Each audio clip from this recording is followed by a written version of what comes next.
কাৰণে আজি এক ঐতিহাসিক দিন কমলপুৰৰ কাৰণে কুৰ্ম মাধৱৰ মুখ্যদ্বাৰ আজি কলাজলত উন্মোচন কৰিলোঁ। আনুষ্ঠানিকভাৱে প্ৰেক্ষাগৃহ 20 লাখ টকাৰ অনুমোদন ভাৰতৰ কেন্দ্ৰীয় ৰাজ্যিক মন্ত্ৰী পবিত্ৰ মাৰ্ঘেৰিটাৰ 10 লাখ আৰু মাননীয় মুখ্যমন্ত্ৰীয়ে 10 লাখ টকা আন্তঃৰাষ্ট্ৰীয় যোগেদি আমাক প্ৰদান কৰিছিল। এটা 20 লাখ টকাৰ ৰাজহুৱা প্ৰেক্ষাগৃহৰ আজি আধাৰশিলা স্থাপন কৰিলোঁ।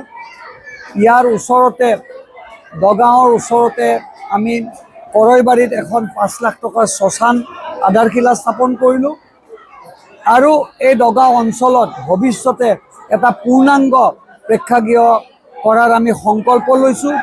ভাৰ্চুৱেল যোগেদি দিলীপ শইকীয়া ডাঙৰীয়াই প্ৰতিশ্ৰুতি দিলে যে এই 20 লাখৰ উপৰিও যি টকা আমাক লাগিব অহা বছৰ আমি আৰু 20 লাখ টকা আমি আৰু দিলীপ শইকীয়া ডাঙৰীয়াৰ সহযোগত অনুমোদন দি এটা পূৰ্ণাংগ আমি এটা প্ৰেক্ষাগৃহ কৰাৰ আজি আমি সংকল্প ল'লোঁ। কুৰ্ম মাধৱৰ দেৱালয়খন 1 কোটিৰে আমি ইতিমধ্যে নিৰ্মাণ কৰি উলিয়াইছোঁ। নিৰ্বাচনৰ মাজতে আমি পূজা পাতল পাতি সেইখনো ৰাইজৰ মাজলৈ উচৰ্গা কৰি দিম। এই কলাজল ৰাস্তা গড়মূৰলৈকে আমি পূৰ্ণাংগ ৰূপ দিলোঁ। এটা নতুন কমলপুৰ গঢ়াৰ যি সপোন আমাৰ মুখ্যমন্ত্ৰী ডাঙৰীয়াৰ আছিল, তাত আমি সহযোগী হিচাপে আমি কিছু কাম কৰাৰ সুবিধা পাইছিলোঁ বিজেপি চৰকাৰখনৰ যোগেদি।